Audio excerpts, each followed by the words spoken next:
Polri membuka rekrutmen anggota baru di tahun 2023. Pendaftaran dibuka sejak 4 April hingga 14 April 2023. Ada 3 jalur pendaftaran yang saat ini dibuka, yaitu Taruna-Taruni Akademi Kepolisian, Bintara Polri, dan Tamtama Polri. Kuota penerimaan Taruna-Taruni Akpol berjumlah 175 orang, yakni 150 taruna dan 25 taruni.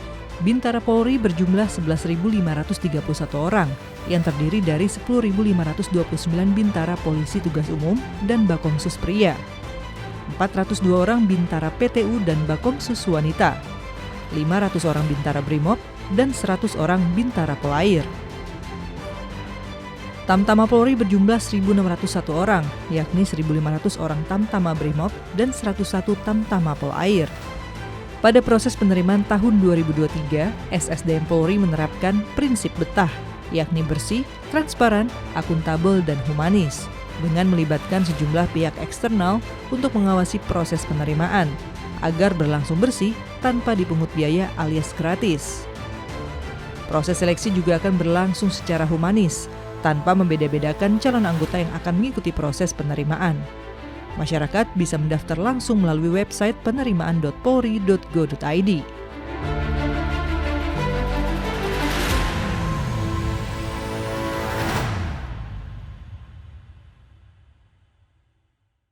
Baik, halo Sobat Polri, kembali lagi dalam Dialog Presisi dan kali ini bersama dengan saya Ibda Ines. Dan untuk tema kali ini tentunya dalam rangka Kepolisian Republik Indonesia membuka pendaftaran penerimaan anggota Polri di tahun 2023. Dibuka kurang lebih selama 10 hari terhitung sejak tanggal 4 April hingga 14 April 2023. Dan sudah hadir di tengah-tengah kita, beliau adalah Karo Dalpers SSDM Polri, Brigadir Jenderal Polisi Nurworo Danang SIK. Selamat datang, Jenderal. Terima kasih. Assalamualaikum warahmatullahi wabarakatuh. Waalaikumsalam warahmatullahi wabarakatuh. Apa kabar, Jenderal? Alhamdulillah, kabar baik. Alhamdulillah. Tadi sudah saya sampaikan untuk tema kita dalam Dialog Presisi kali ini adalah mengenai penerimaan anggota Polri di tahun 2023. Dan kalau kita mereview ke belakang, Jenderal, mohon izin, beberapa waktu lalu Presiden Republik Indonesia menyampaikan pentingnya mengenai SDM unggul dalam mewujudkan Indonesia maju dan memerintahkan tentunya seluruh kementerian lembaga termasuk Polri di dalamnya untuk menindaklanjuti hal tersebut. Dan bagaimana sebenarnya dan sudah sejauh apa upaya yang dilakukan oleh Polri menindaklanjuti kebijakan Presiden Jokowi tersebut. Oke, terima kasih. Bisa saya jelaskan bahwa Bapak Kapolri menindaklanjuti kebijakan Presiden Republik Indonesia dengan mengeluarkan kebijakan transformasi menuju Polri yang presisi, yaitu prediktif, responsibilitas, dan transformasi berkeadilan melalui 16 program prioritas Kapolri yang salah satunya poin 3, yaitu menjadikan SDM Polri yang unggul di era Polis 4.0. dengan memanfaatkan teknologi dalam proses penerimaan anggota Polri, serta dengan kegiatan antara lain yang pertama adalah peningkatan kualitas dan kuantitas SDM Polri menuju era Polis 4.0, kemudian yang kedua adalah peningkatan sistem manajemen karir berbasis kinerja, kemudian yang ketiga adalah perluasan kerjasama pendidikan di dalam dan luar negeri, kemudian yang keempat adalah pengelolaan SDM yang unggul, yang humanis, dan yang terakhir adalah peningkatan kesejahteraan pegawai Polri. Ini adalah bagian dari tindak lanjut kebijakan Presiden oleh Bapak Kapolri. Siap.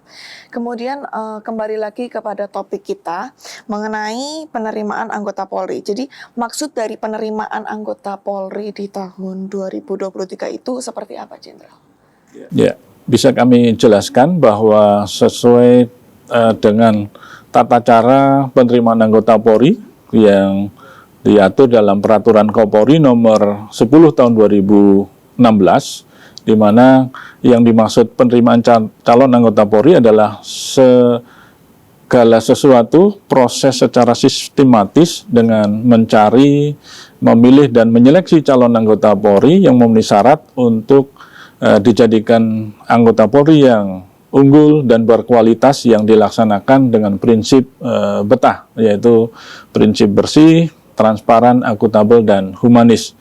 Adapun secara garis besar bisa kami jelaskan bahwa 3 jenis penerimaan anggota Polri. Yang pertama adalah penerimaan perwira melalui jalur Akpol dan SIPSS, kemudian penerimaan bintara melalui jalur reguler, Bakomsus, dan Rekpro yang dilaksanakan tahun ini, kemudian dan juga penerimaan Tamtama Polri. Ya, Tamtama Polri meliputi Tamtama Brimob dan Polair. Ini adalah secara garis besar dalam penerimaan anggota Polri. Baik, kemudian tadi kan sudah dijelaskan masing-masing penerimaan. Sebenarnya berapa sih Jenderal untuk kuota dari masing-masing jalur penerimaan?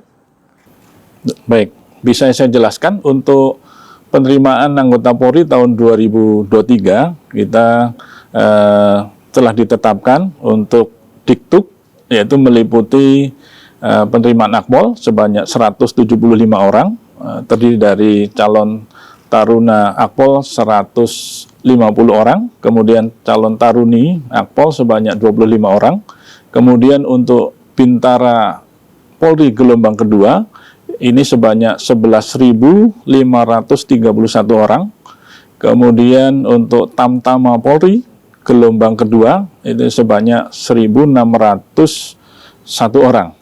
Kemudian untuk Rekpro tahun anggaran 2024, Polri juga mengalokasikan sebanyak 2.080 orang. Ini adalah yang akan diseleksi pada tahun 2023 ini. Berarti Polri membuka kesempatan seluas-luasnya untuk para pendaftar nantinya. Karena kan memang kalau dilihat setiap tahunnya animo masyarakat untuk mendaftar sebagai anggota Polri itu semakin meningkat ya Jenderal ya. Dan yang saya baca, yang saya ketahui bahwa di penerimaan tahun ini ada istilah penerimaan terpadu Jenderal. Apa sebenarnya itu penerimaan terpadu? Mungkin boleh disampaikan ke masyarakat biar semakin gamblang begitu. Penerimaan terpadu calon anggota Polri ini adalah penerimaan perwira Polri melalui jalur Akpol, kemudian Bintara Polri dan Tamtama Polri yang dilaksanakan secara bersama-sama. Dalam proses dilaksanakan secara terpadu bagi calon peserta yang mau mendaftar bisa mendaftar melalui online sesuai dengan minat dan background latar belakang pendidikan maupun ijazahnya, sehingga peserta nanti mendaftar secara online, kemudian proses seleksinya bersama-sama dan juga nanti dilaksanakan oleh panitia yang bersama secara terpadu. Inilah yang dikatakan secara terpadu, yaitu bersamaan waktunya dan dilaksanakan oleh panitia yang bersama-sama. Jadi otomatis juga karena dilaksanakannya secara bersama-sama, otomatis juga meminimalisir kalau orang beranggapan di sana itu ada kecurangan dan lain sebagainya, juga itu bisa meminimalisir ya Jenderal. Betul. Jadi dengan dilaksanakan bersama-sama ini adalah ini juga mempunyai tujuan untuk mengefektifkan waktu pelaksanaan, kemudian juga biaya juga, termasuk juga sistem ini bisa dilaksanakan dengan satu seleksi terpadu. Ini salah satu juga untuk meminimalisir terjadinya potensi-potensi penyimpangan dan terjadi pelanggaran dalam seleksi itu. Baik, luar biasanya dari SSDM Polri sudah mempersiapkan semuanya sedemikian detail. Apa tujuannya begitu ya Jenderal ya? Dan kemudian Jenderal, untuk di tahun ini untuk jalur penerimaannya yang saya ketahui kan ada tahun sebelumnya juga ada jalur Rekpro, rekrutmen proaktif, kemudian ada jalur yang lainnya. Apakah bisa dijelaskan apa sebenarnya itu jalur Rekpro, kemudian jalur-jalur yang lain begitu Jenderal? Iya, perlu kami jelaskan memang dalam rekrutmen penerimaan calon anggota Polri ini kita kenal ada dua jalur. Yang pertama jalur reguler, seperti yang saya sebutkan tadi ada 3 jalur, kemudian yang jalur Rekpro ataupun rekrutmen proaktif.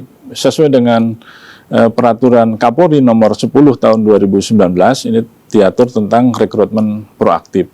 Adapun yang dimaksud rekrutmen proaktif ini adalah